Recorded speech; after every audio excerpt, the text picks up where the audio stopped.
Jesus. Hey guys, what's up and welcome back on my channel, Bekinita. So, ce sujet est le sujet qu'on m'a le plus demandé d'expliquer ou de faire une vidéo dessus, que ce soit sur Discord, sur Patreon, sur Insta, en commentaire. Amen. Je pense que c'est une des choses que we can struggle with en tant que débutant quand on apprend la langue coréenne, les particules. I, ga, nun, re, amen. Sometimes it can be confusing. So, du coup, voilà, je me suis dit que c'était le moment de faire cette vidéo-là, vu qu'on est dans les everyday Korean, enfin, on apprend le coréen tous les jours. Pour vous dire, j'ai refait mes recherches dessus parce que, voilà, c'est bien de réviser, donc j'ai révisé sur les particules. En révisant, je me suis aussi un peu emmêlée, mais ça y est, maintenant j'ai encore compris. So, je pense que c'est le moment maintenant de vous expliquer comment j'ai compris la chose. Also, if you're new, si tu es nouveau ou nouvelle sur la chaîne, je t'invite à t'abonner, c'est gratuit. Activer la cloche de notification aussi pour être notifié de lorsque les vidéos sortiront sur la chaîne. Des fois, YouTube, ils n'envoient pas les notifications, donc active la cloche de notification. Suivez-moi aussi sur Instagram @JessVex et sur TikTok. Maintenant j'ai un TikTok, oui, qui est toujours @JessVex où je poste des petites vidéos sur le coréen. So go check this out and let's get into the video.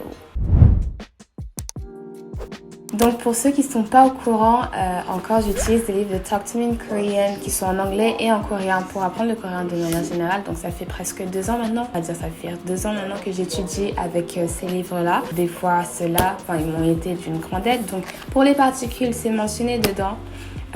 J'ai révisé et comme je vous ai dit, on va voir ça ensemble. So, je ne sais pas si vous pouvez voir, j'ai resurligné, vu que c'est un sujet très très important.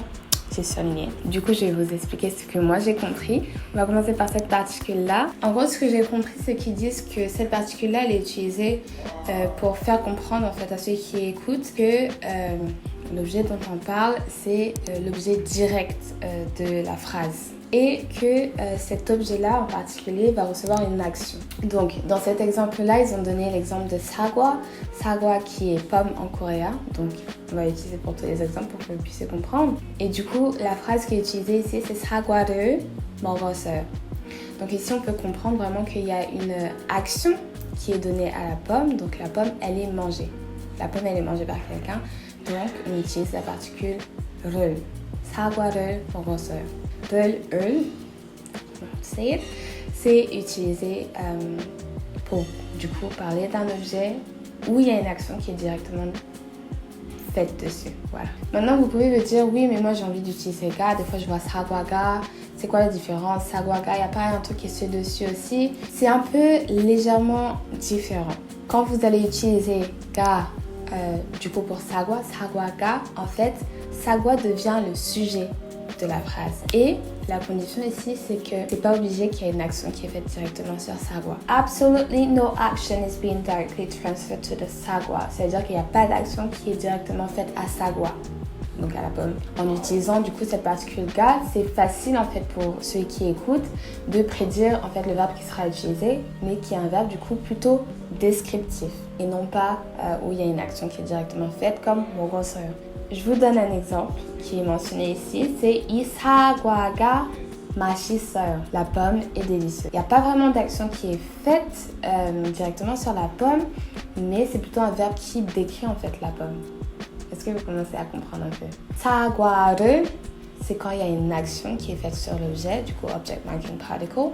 사과가, c'est subject marking particle, donc pour le sujet, et du coup c'est plutôt des verbes descriptifs qui sont utilisés sur l'objet, enfin, qui sont utilisés sur la pomme. Donc voilà pour la différence entre 사과를, 사과가, comment ça fonctionne.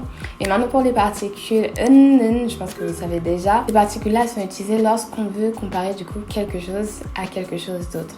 Ou bien comme c'est mentionné ici, c'est quand on parle de cet objet-là ou de cette chose-là pour la première fois dans une phrase ou dans une conversation. Par exemple, l'habitude de dire 저는 Beki라고 합니다.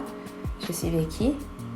Parce que c'est la première fois que je me présente, peut-être par exemple, je sais pas, donc si on veut faire une comparaison, 사과는 comparé à quelque chose d'autre. 오렌지는 사과는. Yes, ok.